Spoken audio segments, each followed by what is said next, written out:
The idea of strange is fascinating, maybe because it strays from the mundane every day, or because of macabre curiosity. We love a good mystery. Sometimes, however, strange is the last thing on your mind if you become the victim of it. These 3 cases are reflections of that notion. Between the years 1918 and 1919, New Orleans experienced a string of gruesome slayings, dubbed the Axe Murders since it was the weapon of choice used, usually one that belonged to the victim, who were mostly of Italian-American descent and paved the way for speculation of a racial motivation. While never proven, what was known was that the person responsible was a sadistic monster that perpetuated an environment of fear throughout New Orleans. Just imagine hearing news of vicious attacks that left the victims bloody with cracked skulls, fearing every moment that you would be next. And when considering the motivations of whoever was responsible, it becomes an apparent conflicting question of how they could be human. Then again, humans are the most capable of such atrocity. The Axemen's first victim would echo this idea.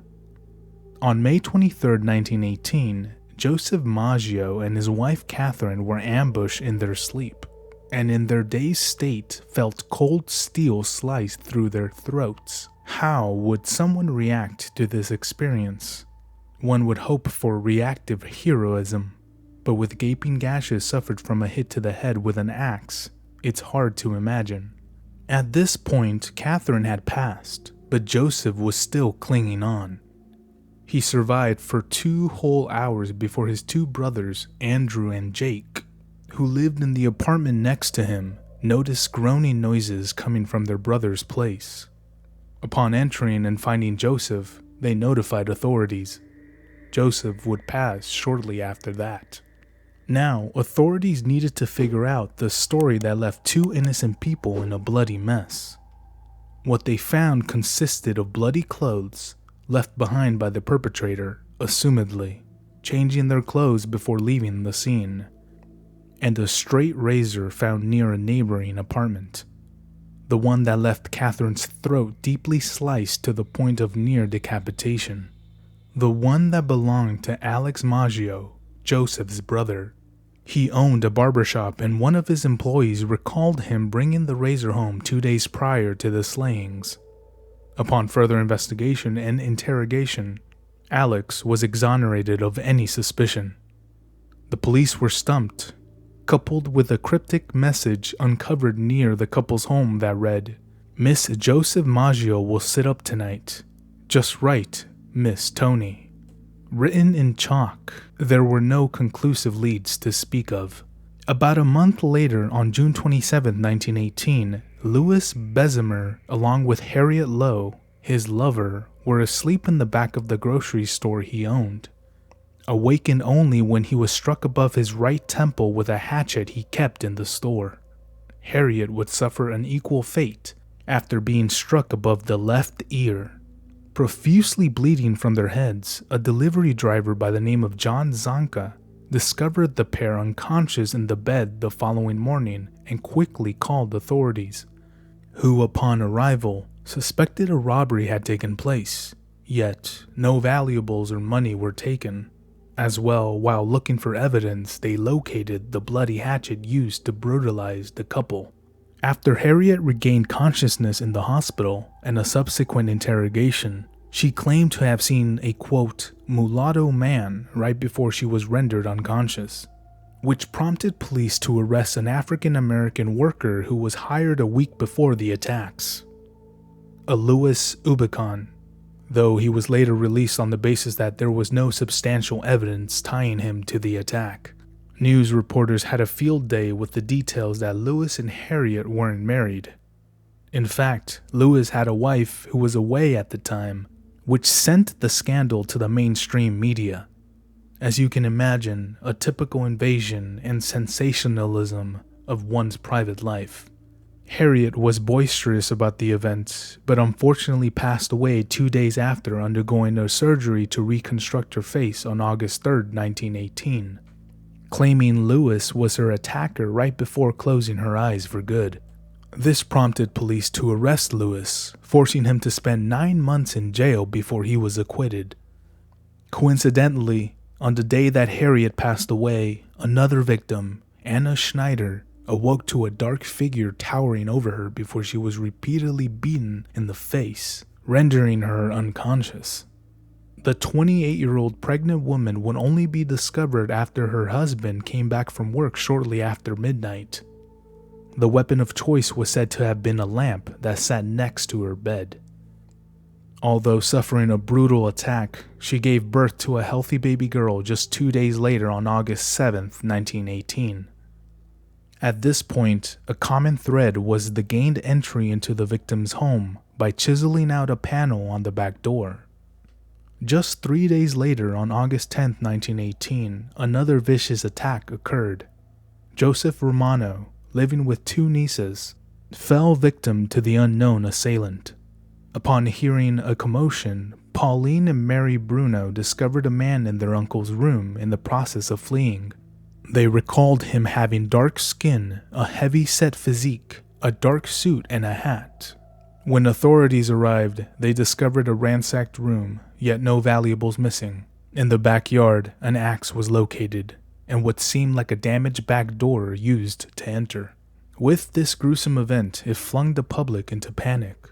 The idea of a real-life boogeyman was now a true reality for the citizens of New Orleans, with numerous tips of sightings of the killer and discoveries of hatchets in backyards being called into authorities. For almost a year, the Axeman would fall into obscurity, only to come back on March 10, 1919. Charles Cortimigula, his wife Rosie Cortimigula, and their 2-year-old daughter Mary Cortimigula were all fast asleep. What we know is that the house they owned had the back door broken into, similar to previous attacks, and a bloody hatchet was found on the back porch, which all correlated with the screams of terror that came from the residents. Lorlando Giordano, a neighbor and a grocer, would investigate and subsequently discover Rosie clutching her now deceased daughter. Looking inside, he also noticed Charles on the floor, bleeding profusely from his head. They were all rushed to the hospital and treated for the intense head injuries they suffered. Mary, the 2-year-old, had been struck in the neck while sleeping in her mother's arms. Given the age of the poor girl, that's all it took to snuff her life out. This only intensified the desperation to catch the maniac capable of taking human life so easily, though there would arise much controversy after this attack. Mainly, Rosie was interrogated by Police Chief Peter Leeson and Sheriff Luis Marrero, who believed Lorlando Giordano, the one who discovered them in the early hours, along with his 18-year-old son, Frank Giordano, were responsible. Even her husband Charles denied these claims, but the year was 1919. There was no surveillance technology, and the Axeman had been rampaging for the past year.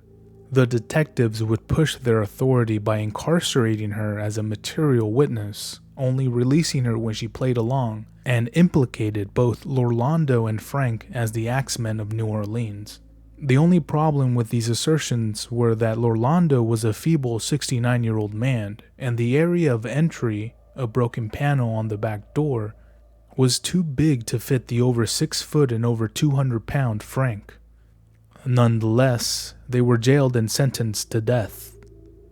They spent an entire year in prison until Rosie admitted to lying about the accusations. They were both released shortly after. Yet, this drama did little to quell the attacks, as there would be 3 more within that year of 1919. On March 13, 1919, 3 days after Charles and his family were attacked, a most unsettling letter was published in the newspaper from someone claiming to be the Axeman. It read, "Hell, March 13, 1919. Esteemed mortal, they have never caught me, and they never will. They have never seen me, for I am invisible. even as the ether that surrounds your earth. I am not a human being, but a spirit and a demon from the hottest hell. I am what you Orleanians and your foolish police call the Axeman. Yet, when I see fit, I shall come and claim other victims. I alone know whom they shall be. I shall leave no clue except my bloody axe, besmeared with blood and brains of he whom I have sent below to keep me company. If you wish, you may tell the police to be careful not to rile me. Of course, I am a reasonable spirit. I take no offense at the way they have conducted their investigations in the past. In fact, they have been so utterly stupid as to not only amuse me, but to His Satanic Majesty Francis Joseph, etc. But tell them to beware. Let them not try to discover what I am, for it were better that they were never born than to incur the wrath of the Axeman. I don't think there is any need of such a warning, for I feel sure the police will always dodge me, as they have in the past. They are wise and know how to keep away from all harm. Undoubtedly, you Orleanians think of me as a most horrible murderer, which I am, but I could be much worse if I wanted to. If I wished, I could pay a visit to your city every night. At will, I could slay thousands of your best citizens, for I am in close relationship with the Angel of Death. Now, to be exact, at 12:15 earthly time on next Tuesday night, I am going to pass over New Orleans. In my infinite mercy, I am going to make a little proposition to you people. Here it is. I am very fond of jazz music, and I swear by all the devils in the nether regions that every person shall be spared in whose home a jazz band is in full swing at the time I have just mentioned. If everyone has jazz band going, well, then so much the better for you people. One thing is certain, and that is that some of you people who do not jazz it out on that specific Tuesday night, if there be any, will get the axe. Well, as I am cold and crave the warmth of the native Tartarus, and it is about time I leave your earthly home, I will cease my discourse, hoping that thou wilt publish this, that it may go well with thee. I have been, am, and will be the worst spirit ever existed either in the fact or realm of fantasy. Signed, The Axeman. At exactly 12 a.m. on March 19th, jazz halls were filled to capacity, and households were occupied by jazz bands of all skill levels where parties were held. Coincidentally, or determined through obliging the killer's request, no murders occurred that night, and it remained this way for 4 months. Steve Boca would break the killer's hiatus when he was attacked the morning of August 10th, 1919. He awoke to a dark figure towering over him, who subsequently struck him in the head. While he attempted to pursue his assailant, he didn't catch them, and instead rushed to the home of his friend Frank Januza, where he collapsed into unconsciousness. At the hospital, he was stabilized and eventually recovered without any memory of that fateful morning. Subsequently, investigators found no missing items from his home, though, like many other victims, his home had been breached through a panel on the back door. Following this attack, Sarah Lawman fell victim to the crazed murderer on September 3rd, 1919, where she was discovered in her home with an axe wound on her head and missing teeth where the killer bashed her in the mouth.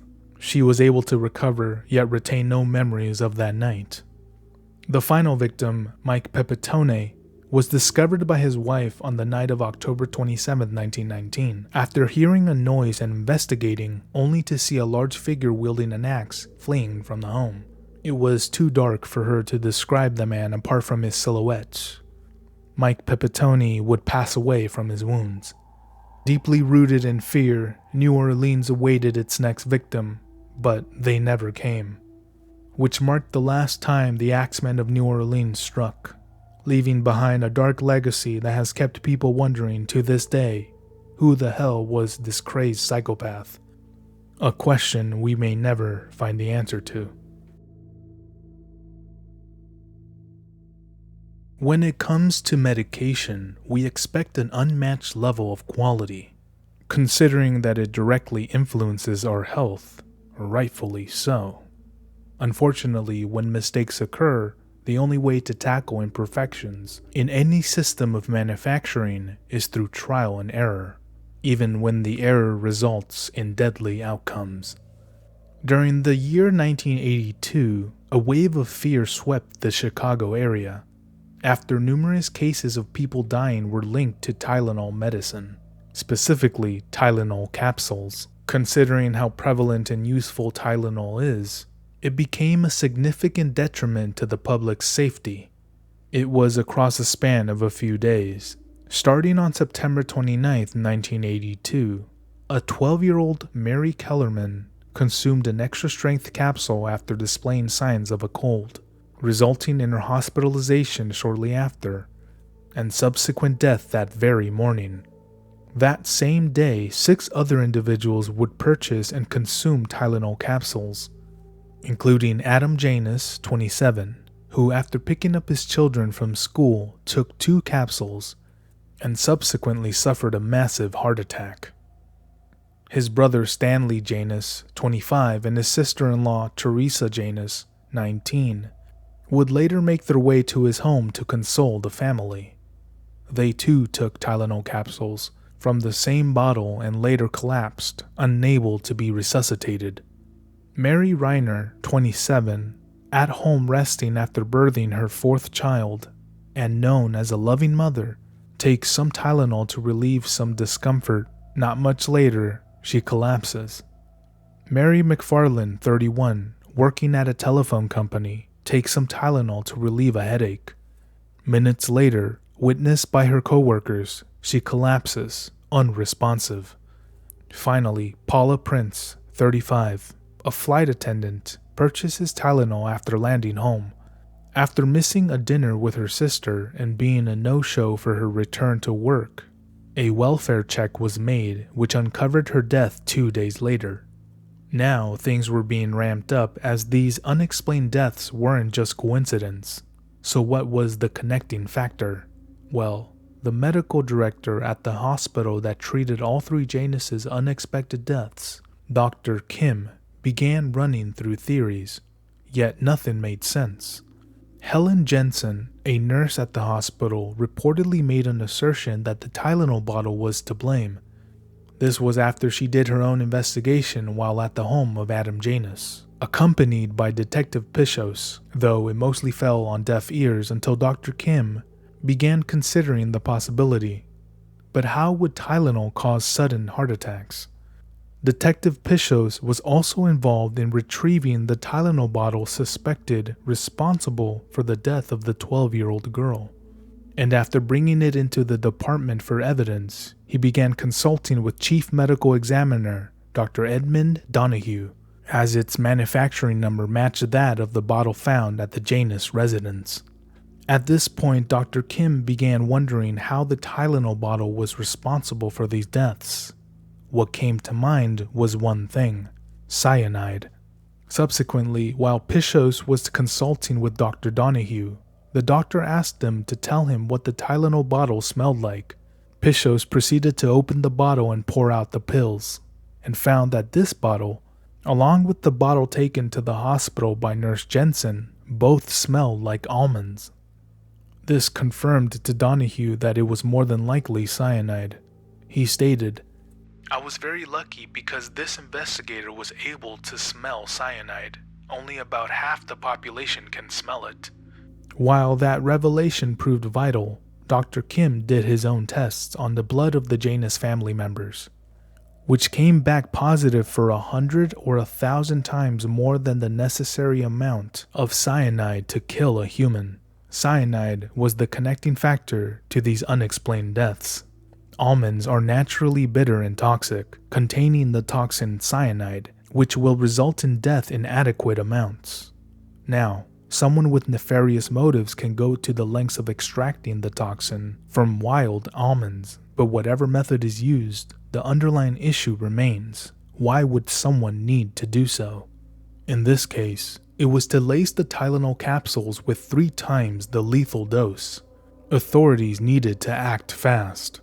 They were able to connect these tainted bottles to multiple batches manufactured in Texas and Pennsylvania, including Jewel Foods locations, one in Arlington Heights, one in Elk Grove Village, an Osco drugstore in Schaumburg, a Walgreens and a Dominick's in Chicago, and Frank's Finer Foods in Winfield. On October 4, 1982, an ordinance was passed to require tamper-resistant packaging for all drugs sold in stores. On October 5, 1982, Johnson & Johnson took control of the reins and recalled a total of 31 million bottles, close to $100 million worth of product in hopes to prevent any more death, further issuing warnings for products containing acetaminophen, which seemed to be the only capsules that were tampered with. With so much effort put forth, they were successful in preventing any more death and determining that these capsules were sabotaged after manufacturing, perhaps even within the stores that carried it themselves. Though the shock and fear was already instilled in the citizens glued to the news over the span of this event. You can call it lucky that only 7 people died, with numerous bottles uncovered to have been poisoned. Nonetheless, an investigation began. Aiming to lure the killer out, FBI personnel surmised that anyone willing to commit such vile acts may think of killing as so enjoyable, they may want to visit the home or gravesite of their victims, almost in a way to relive their actions. And by publicizing the information of Mary Kellerman, the first and youngest victim, they set a trap. Under 24-hour surveillance and for several months, they awaited some sick person to walk by or approach, though no such person ever came. As well, some surveillance images were released. While surveillance technology was mostly restricted to stills in the 80s, it depicted Paula Prince purchasing the Tylenol bottle that would eventually end her life. But what stood out was a bearded man directly behind her as she did. This gave the FBI suspicion that he may have been more connected than anyone could substantially prove. Ultimately, only one suspect would be followed up on, a James William Lewis. James William Lewis had executed a plan to extort money from the pharmaceutical giant Johnson & Johnson. Shortly after the deaths of 7 people, he sent in a letter demanding $1 million to end the cyanide-related murders. The degenerate was quickly caught and brought in for questioning, where he admitted to writing the letter that took him 3 days to concoct. As well, he claimed to have no involvement with the tampering, but theorized that more than likely, whoever did, probably bought the Tylenol bottles, laced them with cyanide, then returned them to the store shelves. Right. Further revelations connected a book related to different poisons to Lewis, with his fingerprints left behind on pages referencing cyanide.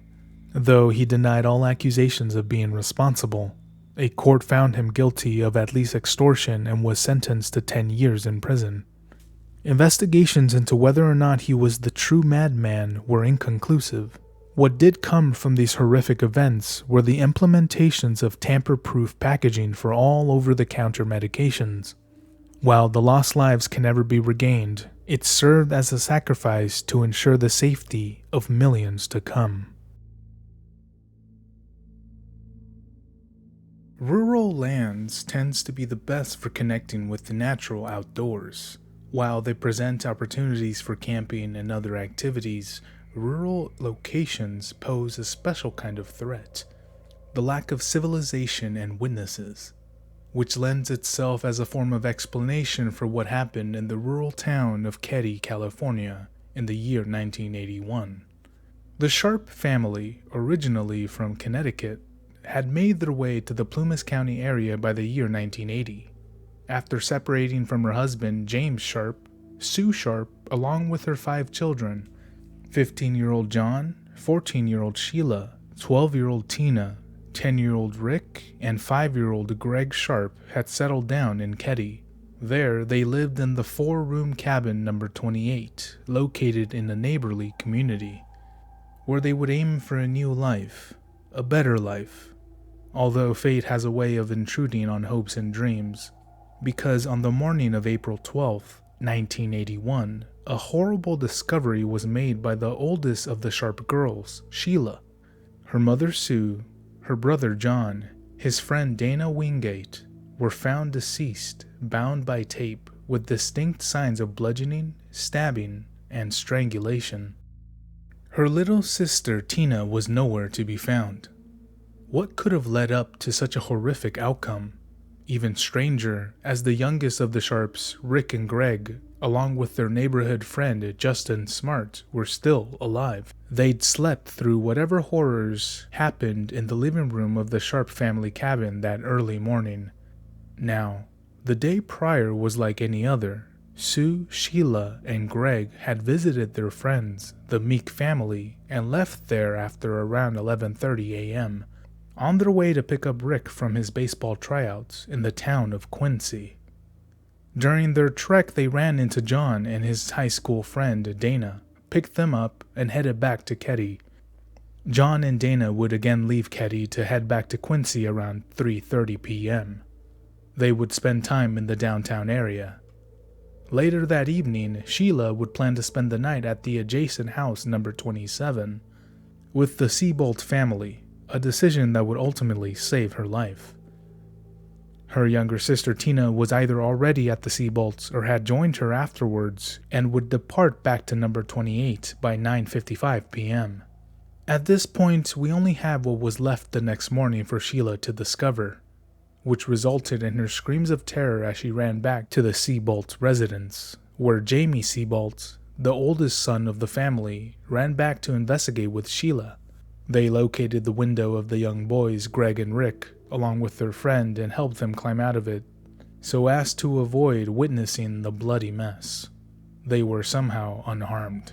Authorities would arrive shortly after to try and piece together what could have happened. Deputy Hank Clement was first on the scene. They found the lifeless bodies covered in blood, with crimson stains on the walls, on the ceiling, on the furniture. What stood out was that the bodies had been moved or rearranged sometime after death. Bloody drag marks confirmed this notion. The scene suggested there was a cacophony of noise coming from the residence, though no one reported hearing anything that morning. Conversely, neighbors in unit number 16 recounted hearing muffled screaming, yet didn't assume anything as vile as what occurred was to blame. 2 knives and a hammer were determined to be the murder weapons, with one of the knives noticeably bent at a 30-degree angle. A vicious image of a sustained attack was painted by investigators. Sue had been gagged, stripped from the waist down, and suffered stab wounds to her chest and neck. The stab to the neck entered horizontally, so from the side of her neck, which punctured her larynx and nicked her spine. She had a distinct imprint of the butt of a .880 BB gun on the side of her head, suggesting she was beaten with it. John Sharp had his throat slashed while Dana was asphyxiated by manual strangulation. Their feet were bound with electrical cord and connected to one another so they were tethered by the ankles. Both boys suffered blunt force trauma to their heads by hammers. Yet, all 3 had suffered immensely in their final moments. While investigators recreated the scene, the most pressing matter at that moment was still locating Tina Sharp, the youngest girl of the family. Sheriff Doug Thomas and Deputy Lieutenant Don Stoy later arrived and began working on what the possible motive was, and while there was still missing child, the FBI got involved. What stood out was that there was no apparent signs of forced entry. However, the phone was off its hook. The drapes were all closed and all the lights were off. Now, the only leads they had were their surviving children, Ricky, Greg, and their friend Justin Smart, who initially claimed to have slept through the entire massacre, but later, Justin recalled seeing Sue with 2 men in the house that fateful night. He began divulging details of these assailants, which led to a sketch of both men. He elaborated that he woke after hearing a commotion in the living room, where John and his friend Dana came home after some time and confronted the 2 men, which resulted in a violent encounter. Later, Tina would be taken out the back door by one of the strangers, according to Justin. Though this claim was later discovered to have been a dream Justin had the night of the murders. Conversely, experts determined that Justin did in fact witness what occurred, yet his mind couldn't process it and made it up to be a dream. He described seeing both John and Dana fighting a grown man wielding a hammer. The man wore black glasses, had a mustache, and long black hair. At the same moment, he saw Sue Sharp with a knife in her chest. A second man had brown hair and wore army boots. The brown-haired man took out Dana with a hammer to the head, while the black-haired man attacked John. These were the only leads authorities had and brought in someone to sketch the description. Curiously, the artist was nothing more than a local volunteer with the police department.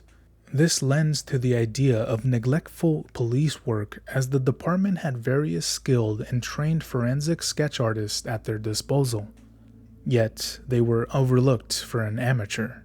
Sheriff Thomas would then assign 2 special agents to the case, who quickly closed in on Justin's father, Martin Smart, as a prime suspect, along with a house guest by the name of John Beau Bobetti, who he met while undergoing treatment for PTSD. They were both in the armed forces. Bobetti was also known to be involved in organized crime. Martin would deny any involvement, however, though claimed to have had a hammer go missing from his property shortly before the massacre, perhaps one of the hammers found at the crime scene.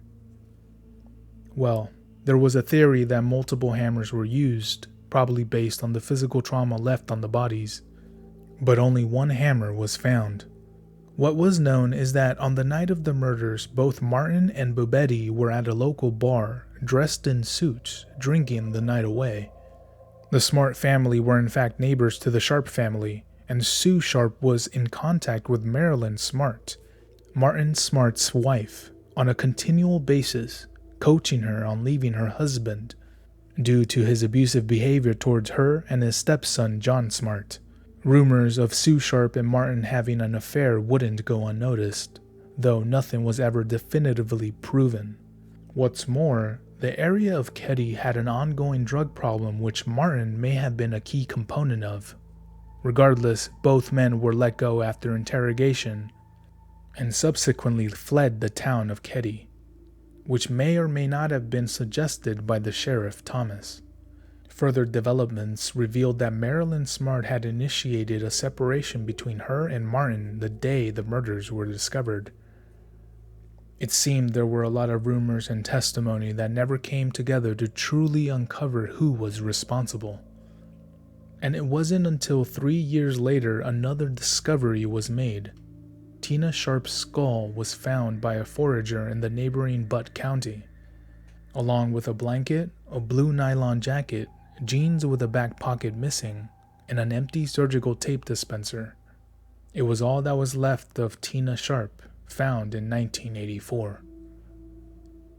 After word of the discovery made its way to the news, an anonymous caller contacted authorities, relaying a simple yet odd message. "I was watching the news and they were talking about the girl found at Feather Falls. I was just wondering if you thought of the murder up in Keddie, in Plumas County a couple years ago, where a 12-year-old girl was never found." This call was never fully investigated, and the recording stayed in an archive of evidence for years to come. Unfortunately, there was still no one to tie these heinous acts to. It had been a cold case since the day the discovery was made, and even Sheriff Thomas had only worked the case a total of 3 months before he transferred to the Department of Justice in Sacramento, either to avoid the heinous nature of this case or to avoid any connection to corruption involving drugs. Marilyn Sharp would later reveal that Martin, shortly after making his way to Reno, Nevada, had sent her a letter detailing his love for her and concluding it with, "I've paid the price for your love, and now I've bought it with 4 people's lives." What would possess someone to specify such an assertion without merit? Let alone, while doing therapy at a veterans administration in Reno, Martin relegated his therapist with confessions to the murders in Keddie. Though this was never implemented as evidence and was even considered hearsay. None of this would amount to enough evidence to convict John Budebe or Martin of any involvement, given that they both passed polygraph tests, and it was in the 80s when investigative technology like DNA processing was still in its infancy. They were exonerated of any suspicion, and it would remain this way even after the deaths of both men in 1988 and 2006 respectively. To this day, this case remains unsolved, though its fair share of theories would arise, with no substantial evidence to prove any of them. Potential cult involvement, police corruption, or the act of a serial killer were brought to light, but never followed through on. Cabin number 28 was demolished in 2004. While the embodiment of the nightmare that occurred that day no longer stood, the case was reopened in 2013. This time with new law enforcement from Plumas County, the current Sheriff Hagwood, and Special Investigator Mike Gamber, who have since concluded that the initial investigation was grossly mishandled, and evidence was mostly ignored or worse, not even entered into the police database.